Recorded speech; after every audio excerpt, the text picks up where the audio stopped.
인류의 역사는 둘로 구분됩니다. 그 구분하는 그 중심은 예수님입니다. 그래서 예수님 오기 전의 역사를 BC라고 하고 예수님 오신 후의 세계 역사를 AD라고 합니다. BC는 우리가 잘 아는 것처럼 Before Christ, 그리스도께서 오시기 전의 역사, 그것을 BC라고 하고 우리 한국말로는 주전, 주님이 오시기 전이라고 말을 합니다. AD는 아노 도미니라고 하는 말에 그 앞글자를 딴 약자입니다. 아노라고 하는 것은 아노 도미니는 라틴어로서 아노는 이어 해를 말하는 것이고 도미니는 바로 주님을 말하는 것입니다. 아노 도미니, 그 주님의 해에, 즉 주님이 오신 이후로부터 시작된 때라는 뜻입니다. 그래서 우리는 이 AD를 주후 이렇게 말합니다. 주님이 오신 후의 역사. 이렇듯 인류 역사는 예수 그리스도를 중심으로 구분이 됩니다. 이것은 예수 그리스도는 이 인류의 역사를 구분 지을 만큼 인류 역사에 있어서 제일 중요한 분이다라는 것을 가르쳐 줍니다. 뿐만 아니라 이 예수 그리스도는 사람들을 구분 지을 만큼 대단히 중요한 분입니다.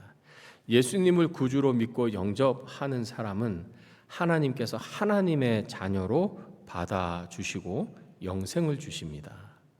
반면에 예수님을 구주로 믿기로 거부하는 사람들은 하나님도 그 사람들을 거부하시고 내버려 두십니다. 그렇게 보면 이 인류의 역사를 보거나 또는 우리 개인의 삶을 보거나 우리는 예수님을 알아야 합니다. 예수님이 누구신지 어떤 분이신지를 알아야 합니다. 근데 우리가 예수님을 알려면 성경을 보아야 합니다. 특별히 신약 성경을 보아야 합니다. 그 신약 성경은 어떤 책인가? 신약 성경은 예수님에 대해 기록한 책입니다. 그런데 예수님이 직접 기록한 책은 아닙니다. 신약 성경은 예수님과 함께 있었던 제자들이 예수님을 회상하면서 성령의 감동을 받아 기록한 책이고 또는 예수님의 제자들의 가르침과 전도를 받아서 성령의 감동을 받아서 그 제자들의 제자들이 쓴 책이 바로 신약 성경입니다. 이 신약 성경의 주제는 예수님입니다. 그 주제를 요약하면 예수님은 하나님의 아들이시다. 이 세상의 사람들을 구원하고 영생을 주시기 위해 하나님께서 보내신 하나님의 아들이다. 누구든지 예수님을 하나님의 아들로 구세주로 믿으면 영생을 얻고 하나님의 자녀가 된다. 이것이 신약 성경의 주제입니다.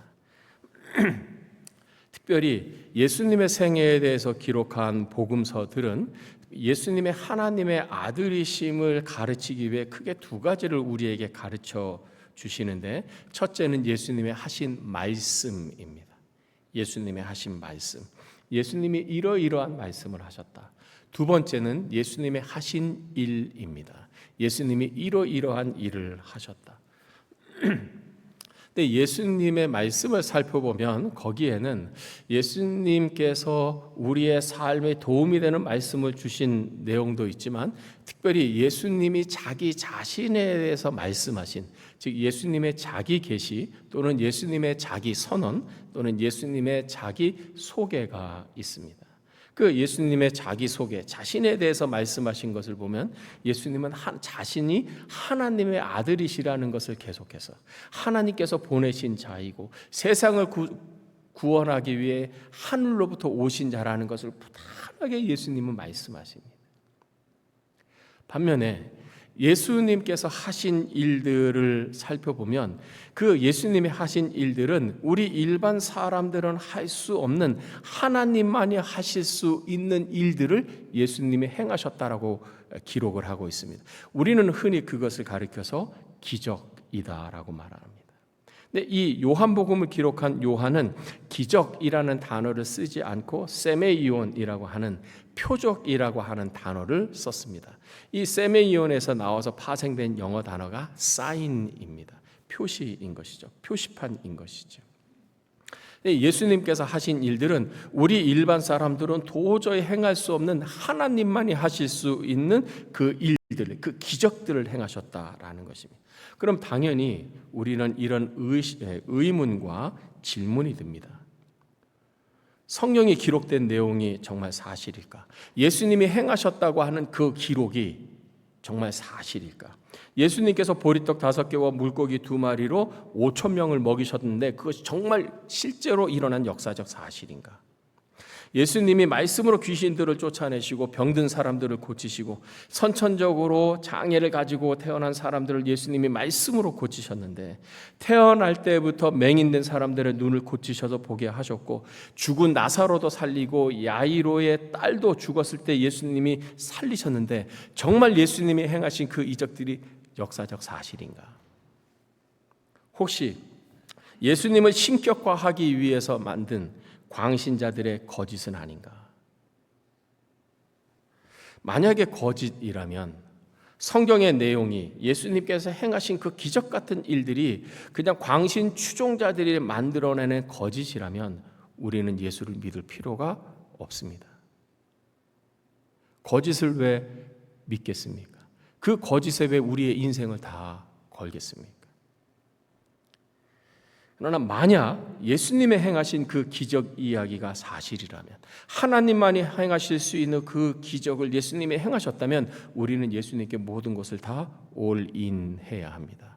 왜냐하면 예수님은 참으로 하나님의 아들이기 때문입니다. 예수님의 행하신 일이 실제로 일어난 사실이냐 아니면 광신자들의 만들어낸 거짓이고 과장이냐, 우리는 이것을 어떻게 알 수 있을까요? 그 방법 중에 하나는 초대교회에 예배 드리는 장면을 상상해 보는 것입니다. 예수님의 생애에 대해서 기록한 그 성경을 특히 복음서라고 합니다. 마태복음, 마가복음, 누가복음, 요한복음, 흔히 사복음서라고 말을 합니다. 근데 이 네 가지의 복음에는 예수님의 말도 나오고 예수님의 행하신 일, 기적이 나옵니다. 근데 이 사복음서 중에서 제일 먼저 기록된 성경이 마가복음입니다.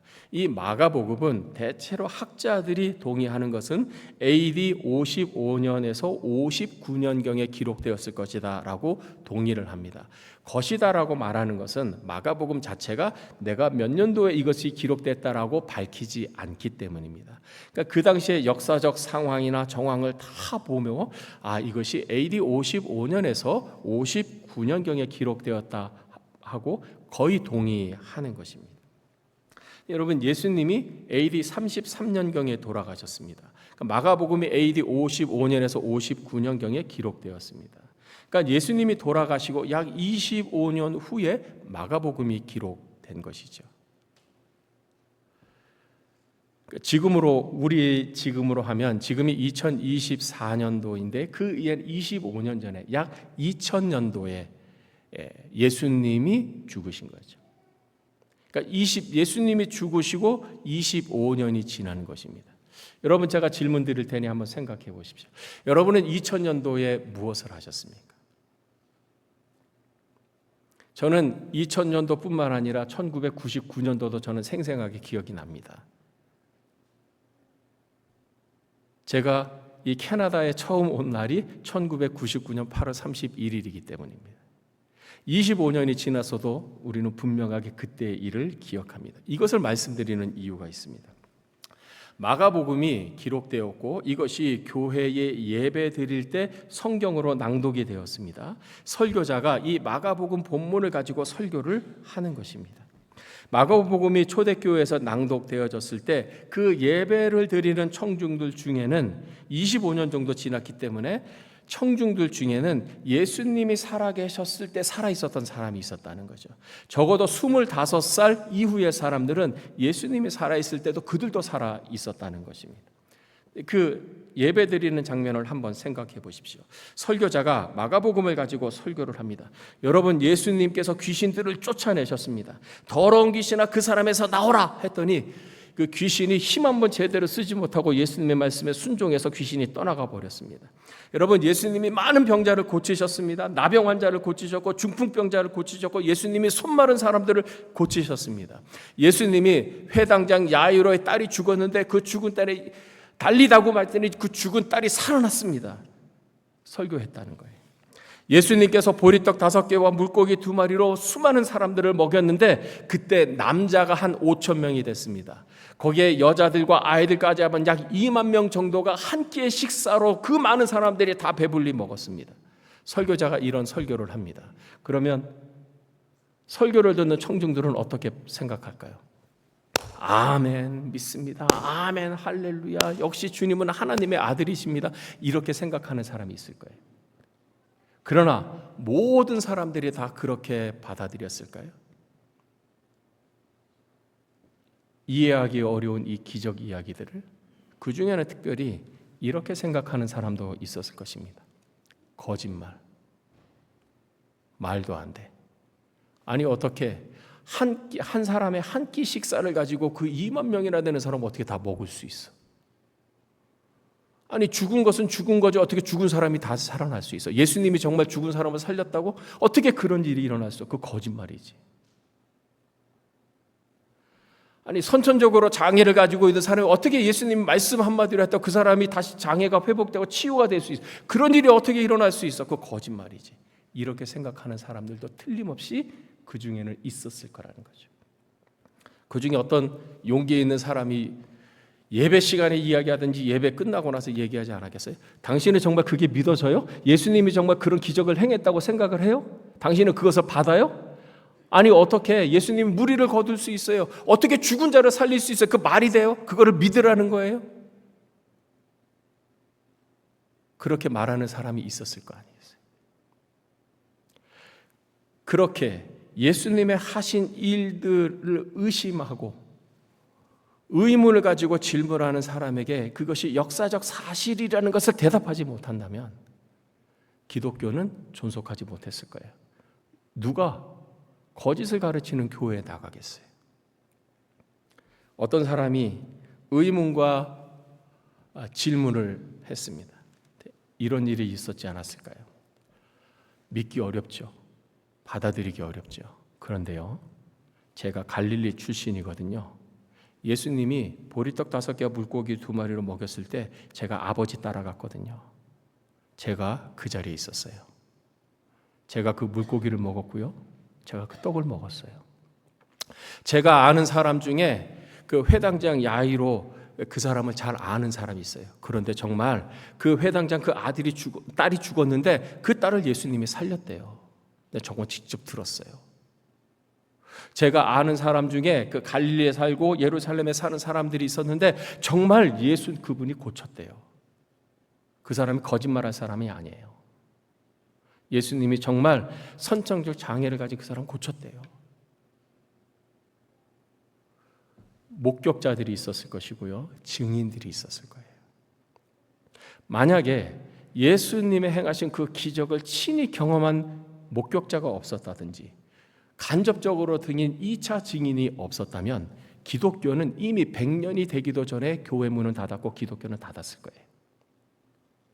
기독교가 예수님이 죽으시고 그로부터 2000년 지난 지금까지 교회가 존속한다는 것은 기독교는 역사적 사실에 기반을 두고 있는 것이고 예수님의 행하신 그 기적 같은 일은 우리가 쉽게 받아들이기 어려운 일이지만 역사적 사실이라는 것입니다.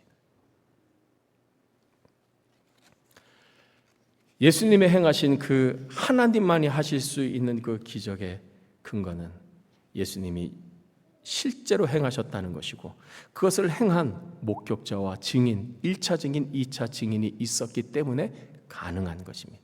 그러므로 예수님이 하신 일은 역사적 사실이라는 것입니다. 예수님이 하나님만이 하실 수 있는 일을 하셨기 때문에 우리는 예수님의 말씀에 귀 기울여야 합니다.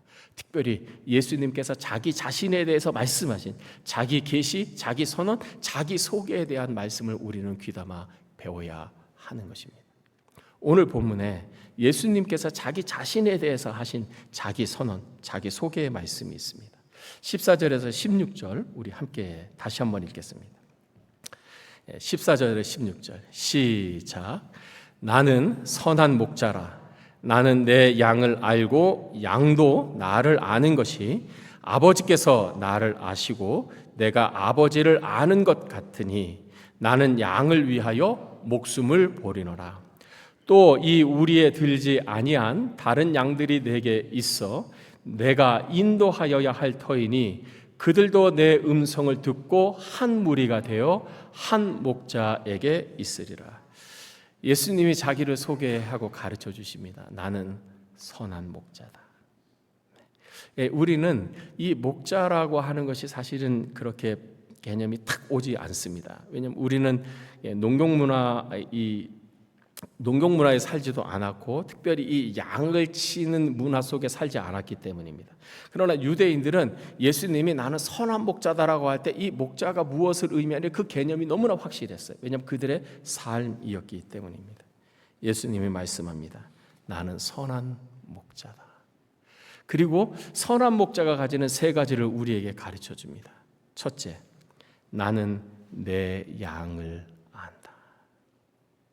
제가 전에 말씀드렸듯이 헬라어에는 이 안다라고 하는 이 단어가 기노스코라고 하는 단어인데 이 기노스코라고 하는 데는 두 가지 알미 있다라고 말씀드렸습니다. 첫째는 간접적인 알미입니다. 책을 통해서 사람들의 말을 통해서 내가 간접적으로 이해하는 거죠. 내가 책을 읽었어요. 아브라함 링컨에 관한 책을 읽었어요. 아브라함 링컨이 이런 일을 했구나. 이 사람이 이런 사람이구나 아는 거죠. 이거는 간접적으로 아는 것입니다. 근데 이 기노스코라고 하는 또 다른 의미는 직접적인 알미입니다. 이 직접적인 알미는 내가 체험해서 아는 거예요. 직접 체험해서 알지요. 여러분 제가 우리 교회 남자 집사님을 알아요. 내가 아는 것과 그의 부인이 아는 것은 질적으로 다른 것이죠. 부부가 서로 함께 생활을 하고 함께 살면서 경험적으로 아는 거예요. 내가 우리 박 집사님을 알아요 라고 하는 것과 제가 제 남편을 알아요. 누구의 알미 더 실제적이고 구체적이고 깊이 있는 알미입니까? 함께 경험한 사람의 알미죠. 예수님께서 나는 내 양을 알고라고 할 때 이 알고 기노스코는 이 목자는 양과 함께 생활을 하고 있기 때문에 체험적으로 아는 거예요. 함께 살아서 아는 거예요. 눈동자의 눈빛만 봐도 아는 거예요. 얼굴 표정만 봐도 아는 거예요. 그 사람의 뒷거리만 봐도 아는 거예요. 여러분 예수님이 양들인 우리를 그렇게 아신다는 거예요. 예수님이 하나님이 자기를 알고 있다는 것을 안 사람이 있었습니다. 구약의 다윗입니다. 다윗은 하나님이 자기를 알고 있다는 사실을 이렇게 찬송했어요. 유명한 시편 139편입니다. 여호와여 주께서 나를 살펴보셨으므로 나를 아시나이다. 주께서 내가 앉고 일어섬을 아시며 주님이 나의 앉아있고 일어서는 것을 다 아시는 것입니다. 멀리서도 나의 생각을 밝히 아시며 얼굴 표정 보면 그 사람이 무슨 생각을 하고 있는지 알지요. 부부는 알지요. 마찬가지로 주님은 주 예수님은 우리의 생각을 알아요. 나의 모든 길과 내가 눕는 것을 살펴보셨으므로 나의 모든 행위를 익히 아시나니 여호와여 내 혀의 말을 알지 못하시는 것이 하나도 없으시니이다. 다윗은 알았어요. 하나님이 자기를 안다는 사실을 알았어요. 자기의 앉고 일어서는 것도 아시고 자기 생각을 아신다는 것도 알았고 나의 모든 길을 하나님이 아신다는 것을 알았고 내가 눕는 것을 하나님이 보시고 안다는 것을 알았어요. 나의 모든 행위를 익히 아신다는 것을 다윗은 알았어요. 이게 중요한 거예요. 그냥 하나님이 나를 아신다. 여기서 멈추는 것이 아니라 하나님이 나를 아시는 것을 내가 아는 거예요. 하나님이 나를 아시는 건 난 알아. 여러분 이것이 믿음입니다. 내가 하늘에 올라갈지라도 거기 계시며 수월에 내 자리를 펼지라도 거기 계십니다. 내가 하늘에 올라가는 것 같은 기분이 정말 좋을 때도 하나님은 거기서 나와 함께 하시고, 내가 수월, 지옥에 내려가는 것 같은 내 삶이 절망과 어둠과 근심과 걱정으로 가득 차 있을 때, 내 삶이 나락으로 무너져 내리는 것 같은 그때에도 주님이 거기 계시는 거예요. 내가 사람들을 정말 아무도 만나고 싶지 않아서 바다 끝에 가서 내가 홀로 있고 싶을 그때에도 주님은 거기까지 오셔서 나와 함께 하시는 것입니다. 주님은 우리를 아십니다. 우리의 삶과 우리의 상황과 우리의 환경 아십니다. 뿐만 아니라 주님은 우리의 속마음도 알아요. 차마 배우자에게조차 말할 수 없는 우리의 속 깊은 걱정과 근심을 주님은 다 아신다는 거예요. 아실 뿐만 아니라 함께 계시는 것입니다. 왜 예수님은 우리를 이렇게 사랑하실까요? 왜 우리를 내버려 두지 않고 우리와 함께 하실까요? 이유가 있습니다. 주께서 나를 지으셨기 때문입니다. 주께서 내 내장을 지으시며 나의 모태에서 나를 만드셨습니다. 여러분, 특별히 어머니들에게 한번 제가 여쭤볼게요. 어머니들에게, 엄마에게 남편이 더 귀해요? 자식이 더 귀해요? 남편분들은 물어보지 마세요. 시험 듭니다. 엄마에게는 자식이 더 귀한 거예요. 왜요? 내 뱃속에서 나왔으니까. 내 몸에서 나왔으니까. 그 물어보는 것 자체가 사실은 지혜롭지 못한 거예요. 가정의 평화를 위해서 물어보면 안 됩니다. 그건 당연한 거예요. 10개월을 함께 있었잖아요. 하나님이 왜 우리를 이렇게 사랑하세요? 우리를 창조하셨기 때문에, 우리를 만드셨기 때문에. 주님이 양인 우리에게 말씀합니다. 내가 너를 안다. 두 번째, 예수님은 자신의 양을 위해 목숨을 버립니다. 목숨을 버린다는 말은 무슨 말일까? 목숨을 버릴 만큼 양들을 사랑하고 생명을 지킨다라는 것입니다. 목자이신 예수님이 양인 우리들을 위해 하시는 일은 크게 두 가지입니다. 첫째, 우리를 보호해 주십니다. 늑대나 곰이나 사자가 쳐들어올 때 목숨을 걸고 싸우는 거죠. 왜? 양의 생명을 지키기 위해서, 안전하기 위해서. 목숨을 버린다는 그 의미는 목숨을 버리면서까지 우리를 안전하게 지켜 보호해 주신다라는 뜻입니다. 두 번째 의미가 있습니다. 우리를 풍족한 곳으로 인도해 주신다. 양은 풀을 먹어야 하죠. 우리 모두가 음식을 먹어야 하는 것처럼 양도 음식을 먹어야 합니다. 근데 우리가 대충 아는 것처럼 풀이 한 곳에서 계속 자라는 것이 아니에요. 풀을 한 곳에서 다 먹으면 다른 풀 있는 목초지로 가야 합니다. 그런데 양들은 몰라요. 누가 알아요? 목자가 알아요. 그 목자가 자기 양들을 데리고 풀이 있는 다른 목초지로 인도해 가야 돼요. 근데 가는 길이 쉽지 않아요. 험난합니다. 절벽도 지나가야 되고 골짜기도 지나가야 돼요. 계곡도 지나가야 돼요. 위험한 곳을 지나가야 돼요. 근데 양이 가기 전에 목자가 먼저 앞서 간다라는 거예요. 생명을 놓고 가는 거죠. 자기 목숨을 걸고 목자가 양들을 인도해서 앞으로 가는 것입니다. 너무나 위험한 상황이라면, 절벽이라면 양이 떨어져 죽기 전에 목자가 먼저 떨어져 죽을 수 있는 거예요. 그래서 예수는 우리에게 말씀합니다.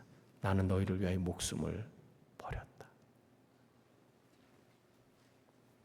세 번째, 예수님은 우리에 들지 아니한 다른 양들이 우리 안에 들어오기를 원하신다. 16절, 또 이 우리에 들지 아니한 다른 양들이 내게 있어 내가 인도하여야 할 터이니 그들도 내 음성을 듣고 한 무리가 되어 한 목자에게 있으리.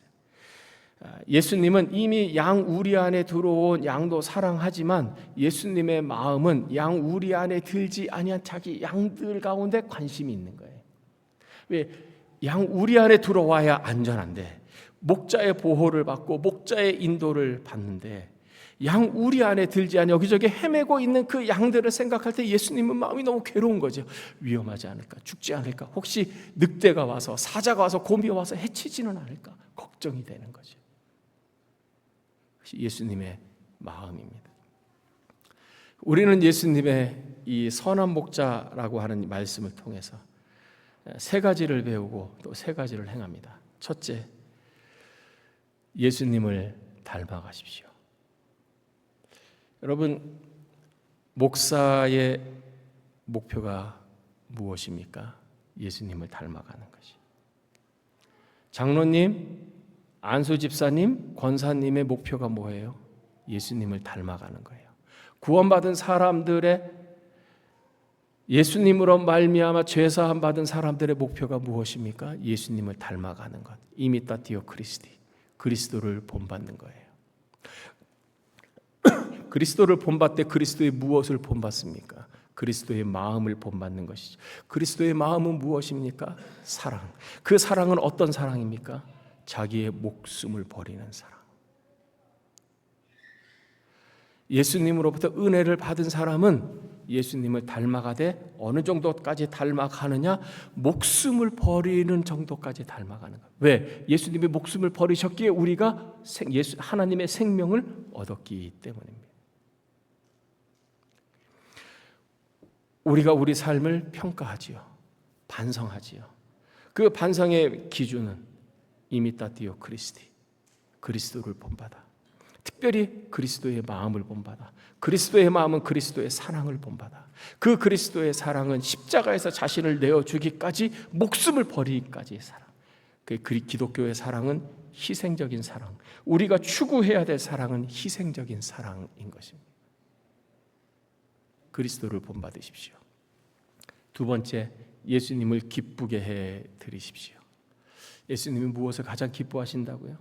잃어버린 양 한 마리가 돌아오는 거예요. 누가복음 15장에 잃어버린 양에 대한 비유를 예수님이 말씀하셨습니다.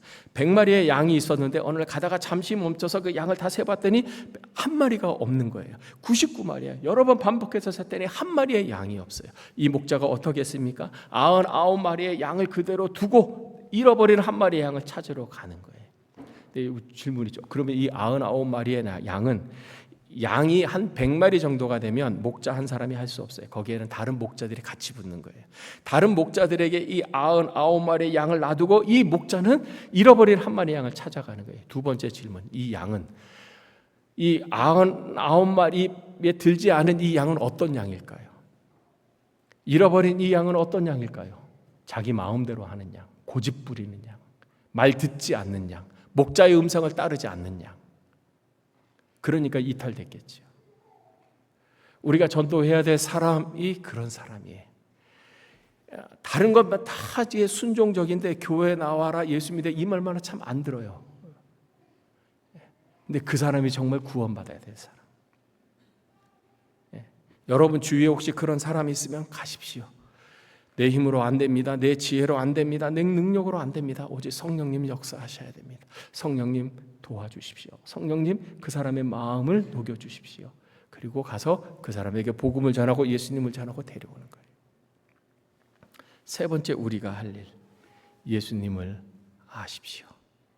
예수님이 선한 목자이심을 아십시오. 예수님이 양을 왜 이렇게 아낍니까? 왜 양들을 위해서 자기의 목숨을 예수님은 버립니까?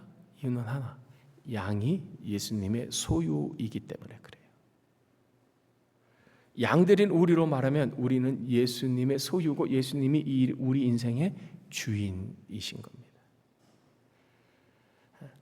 내가 사용하는 핸드폰을 잃어버렸어요. 그러면 집안을 다 뒤져서라도 그걸 찾아야 되죠. 왜? 내 소유이니까. 예수님이 우리를 그렇게 사랑하신다는 거예요. 우리가 할 일은 무엇입니까? 예수님을 아십시오. 예수님을 신뢰하십시오. 그리고 안심하십시오. 여러분은 예수님의 소유입니다. 여러분은 예수님의 것입니다. 여러분이 여러분 자신을 사랑하는 것보다 예수님은 여러분을 훨씬 더 사랑해요. 예수님의 소유이기 때문에. 그러므로 안심하십시오. 어떤 일이 일어나도 안심하십시오. 예수님이 결코 여러분을 내버려 두지 않습니다. 여러분의 어려움을 혼자 헤쳐나가도록 예수님을 먼 곳에서 팔짱을 끼고 아니면 뒷짐을 지고 구경하고 방광하시는 분이 아니에요. 예수님은 여러분과 함께 계십니다. 삶의 어떤 일이 생각지도 못한 어떤 어려움이 여러분에게 있다 할지라도 두려워하지 마십시오. 안심하십시오. 여러분의 영혼은 안전합니다. 예수님께서 여러분과 함께 하실 것입니다. 선한 목자이신 예수님께서 여러분의 가족을 인도하십니다. 오히려 감사하십시오. 그 미리 드리는 감사가 현실이 될 줄을 믿습니다. 선한 목자이신 예수님의 사랑과 은혜를 받는 여러분의 삶 가운데 기쁨이 충만한 주님의 양들이 되시기를 주님의 이름으로 축복합니다. 기도드리겠습니다.